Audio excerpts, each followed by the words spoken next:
انہیں پتا ہے یہ جعلی حکومت بیٹھی ہے. دیکھو فارم 47 کی گورنمنٹ ہے نا, لیٹس بی آنسٹ, ساروں کو پتا ہے کہ یہ حکومت پنجاب میں ہو یا مرکز میں ہو کیسے آئی ہے. یہ کیونکہ یہ ہے, اس کو اگر 5 سال چلانا ہے عامر صاحب, وہ اس طرح نہیں چل سکتا کہ آپ میڈیا کو کھلا چھوڑیں, وہ کہے, وہ آپ کو روز بتا رہے ہو کسی نہ کسی طرح سے کہ یہ 2 نمبری ہو گئی, یا اسلام آباد ہائی کورٹ نے 3 سیٹوں پہ یہ کر دیا, یا ٹریبونلز بن گئے, یا الیکشن کمیشن کیا 2 نمبریاں کر رہا ہے.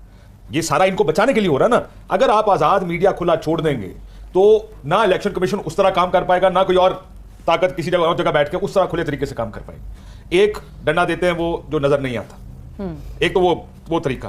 دوسرا انہوں نے اب وہ قانونی طریقے بھی نکالنے شروع کر دیے ہیں, چاہے وہ ڈیفیمیشن کے لا کے ذریعے ہو, پیکا پہلے سے لے کے آ چکے ہیں, صرف یہ کرنے کے لیے کہ اتنا پریشر ان پہ ڈالیں کہ یا تو یہ ادارے ان کو نکال دیں, یا یہ کسی طرح خاموش ہو جائے. اور ہمیں ہمارے پولیٹیکل ایجنڈا کو, ہماری اس جو ہم نے نظام بنانے کی کوشش کی ہے اپنے ہاتھوں سے, اس کو کسی طرح 5 سال پورے کرنے دیں. اب مریم نواز کو کیا نہیں پتا کہ وہ کیسے آئی ہیں؟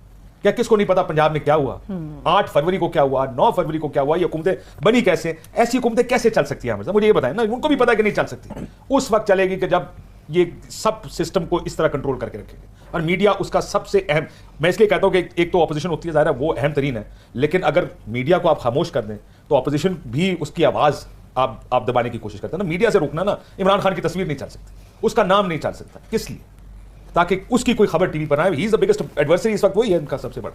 تو میڈیا کو کنٹرول کرنا. ویسے ہم جمہوری دور میں میر صاحب رہ رہے ہیں نا, یہ باتیں سننے کے بعد بھی ایسا لگتا ہے جمہوری دور میں رہ رہے ہیں. اسلامی جمہوریہ پاکستان صرف نام کا ہے, نہ ادھر اسلام ہے نہ جمہوریت ہے. اسلام کا یہ حال ہے کہ یہ جو عید الاضحیٰ تھی, اس عید الاضحیٰ سے پہلے جو ہے وہ ڈاکو جو ہیں وہ گن پوائنٹ پہ بکرے چھینتے رہے ہیں. جی بالکل ٹھیک ہے, یہ کسی اسلامی ملک میں ہوتا ہے ایسے. اور جو جمہوریت کا حال ہے وہی ہم نے یہاں پہ اسلام کا حال کر دیا ہوا ہے. اور جو بات کاشف صاحب نے کیا وہ اب ہمیں تو کرنے کی ضرورت نہیں, وہ تو پاکستان کے بچے کو پتہ ہے کہ پاکستان کا میڈیا آزاد نہیں ہے. یا آپ لوگوں کو بیوقوف نہ سمجھیں, ان کو سارا پتہ ہے.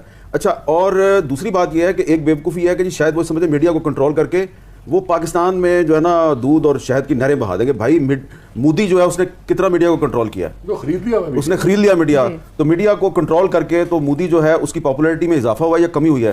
مسلم لیگ نون والے جو ہیں ان کے بڑے قریبی تعلقات ہیں مودی کے ساتھ. مودی صاحب تو ان کے گھر کی شادیوں پہ بھی جاتے ہیں, تو وہاں پہ پھر وہاں اپنی کیمپین میں مذاق اڑاتے ہیں. اس لیے جو مسلم لیگ نون کی لیڈرشپ ہے ان کو مودی کی پالیسی سے سبق سیکھنا چاہیے کہ آپ جس طریقے سے اسٹیٹ مشینری کو استعمال کر کے میڈیا کو کنٹرول کرنے کی کوشش کر رہے ہیں, مالکان جو ہیں ان کو خریدا ہوا ہے آپ نے, تو اس سے مودی نے جو ہے اس کو فائدہ نہیں ہوا, نقصان ہوا ہے, اور آپ کو اس سے ڈبل نقصان ہو رہا ہے. اور پنجاب میں جو ہو رہا ہے وہ سب کو پتہ ہے.